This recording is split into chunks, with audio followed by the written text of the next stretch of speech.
Repairing a Southworth 12-inch steam pump.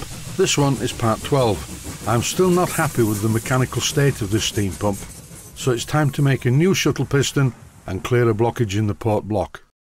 The length of the shuttle valve piston is exactly as shown on the drawing, and it only just covers the ports. And the valve is already showing some signs of damage from the incorrectly machined shuttle piston. In this clip you can clearly see the marks on the gunmetal. I think the valve should be okay because it really is just covering the ports. When I look closely at the drawing, the shuttle piston is supposed to be 3/16 of an inch diameter at this point, and it's certainly not meant to have a chamfer on it like this. And I almost forgot, it's magnetic, so this is a piece of mild steel. I'm about to make another shuttle piston, but I'm going to use stainless steel because obviously it doesn't rust. And my magnet confirms that this is a piece of stainless steel. This shuttle piston seems to be a nondescript size when I check it with the micrometer. It would have been nice if the shuttle piston cylinder had have been a standard size, then I could have used a standard piece of stainless steel. But instead I have to turn the entire thing using a piece of stainless steel that is much larger than I really need it to be. And as I've had so many stupid comments about the Myford sitting on my bench, on the kneeling pads, and it not being accurate and it not being this and that, many armchair engineers have commented, so once and for all I'm going to dispel all these theories. I'm going to use my little Myford ML7R lathe to make a shuttle piston for a Southworth 12-inch steam pump. Yes, the tool is totally wrong to start with. Oh dear, how do I get through my life? But it seems to be working quite well so far. I've centre drilled a piece of bar and pulled it out from the chuck, and I can now turn along its length. I turned down the piece of stainless steel, but I didn't turn it to finished size. I'll do that after I've machined the centre part. As you've just seen, I laid the original shuttle piston on top of my piece of stainless steel and made marks where I need the gap to be. For taking out the centre using this tool, it makes a really horrible squeaking noise, especially as I'm using it dry, so I think it's a good idea to apply a bit of oil. This is my normal steam engine lubricating oil, and after applying this lubricant the noise dies down and I can get on with the cutting. This is supposed to be 3/16 of an inch in diameter, but I'm using 1/4 of an inch to match the valve I made for the previous shuttle piston. It should be fine. The longitudinal width of this part of the shuttle piston needs to be less than on the old shuttle piston, but it must not be tight. It does, however, need some clearance because of the coefficient of linear expansion of gunmetal and stainless steel. This is obviously too tight, and when running on steam the gunmetal valve would expand and jam in the slot. That's more like it. This is around the clearance I think that will be required. The felt tip pen mark that you can see was an initial mark that I made to show me where I was. The main line has been machined away.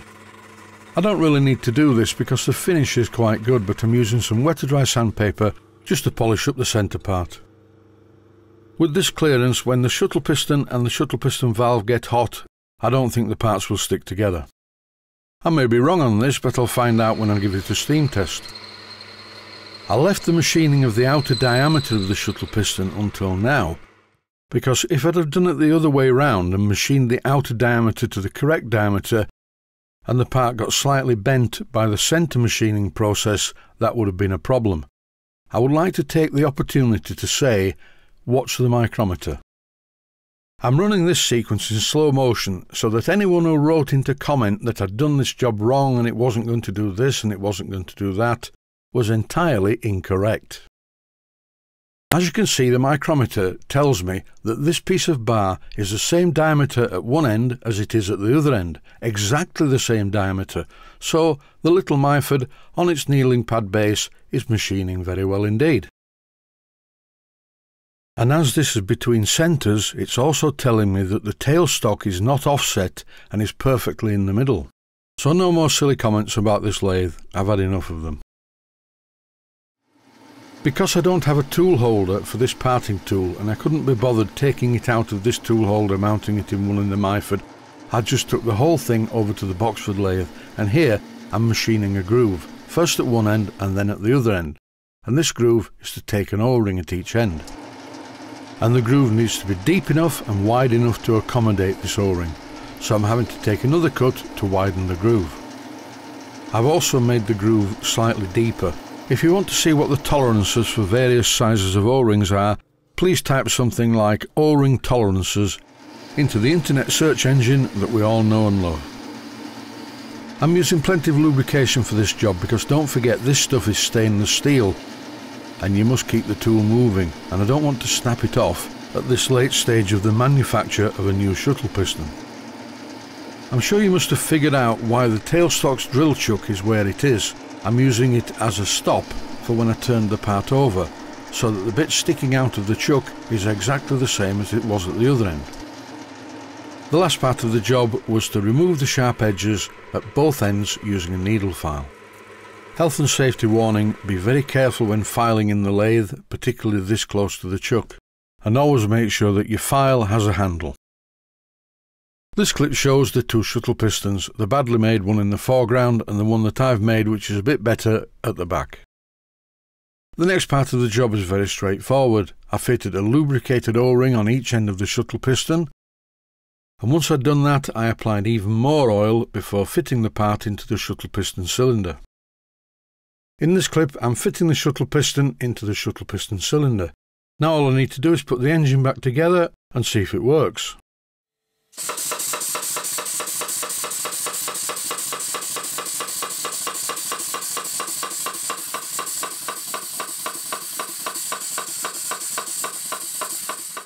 Well, it's working better, but I'm still not 100% happy. When I tightened all the bolts that hold the cover plate at the top in place, the shuttle piston stopped at the top of its stroke. I made a gasket, but the shuttle piston still stopped at the top of the stroke. And when I tightened all the bolts, the pump refused to run. Oh dear, what am I going to do? Now, where did I put the Samaritan's phone number? Something I noticed early on really is the problem. I noticed it when I was first playing about with the engine. Luckily, the original builder of this engine plugged the holes of the top and bottom internal drillings with a grub screw. I took out the grub screw from the top, and as you can see, using a piece of welding wire, I cannot push it all the way through. There is a bit of a way through, but it's partially blocked, so the pressure at the top of the shuttle piston is not as much as at the bottom. There's only one thing for it. This is dicing with death if I get it wrong. I'm going to re-drill the steamway. I carefully selected the drill bit to clear the blockage, and carefully using my Proxxon motor tool, I drilled the steamway all the way down to where it comes out of the port face. The residue in the drill bit was a bit of a surprise. I drilled down one more time with the drill bit at the full extent of the drill chuck to get right to the bottom of the port. Now the blockage has gone, and when I apply air to the port itself, or the drilling that connects this port to the shuttle piston, everything's fine. And when I test the port using a piece of welding wire, it goes all the way through. This puzzles me though. The residue is sand. Black casting sand mixed with steam oil. Maybe there's a blowhole somewhere down inside the casting, and as the drill originally broke through, it opened up a void with casting sand in it. I don't know. But that's what it is, and black casting sand mixed with steam oil really does block up holes. I've seen it many times before. To finish off the job, I couldn't live with all the holes in the steam chest cover, so what I'm doing is fitting some dummy studs, and then using some Loctite 603 and some short pieces of 4BA bolts, I created the dummy studs and bolted them in place, and I think it looks a bit better. They still need cleaning up a bit. Time to test the pump again.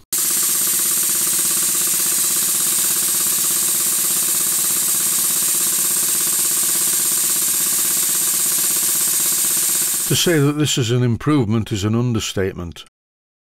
I've now noticed that the oil residue from the exhaust, when I put a piece of paper underneath it, is oil coloured, not black like it was previously.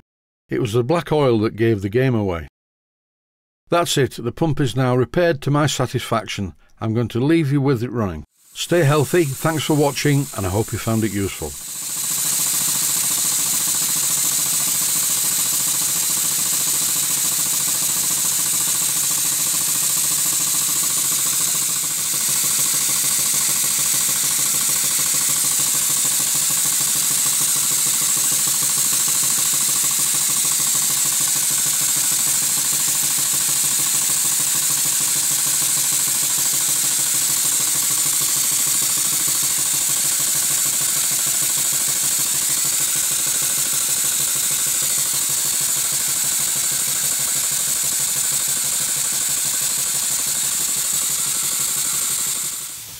please take the time to visit my main Steam Models website and click on the section of the website that says Video Playlists. And by doing that, you can find other videos that you may like to watch. And by using the playlists, you can actually watch the videos back to back.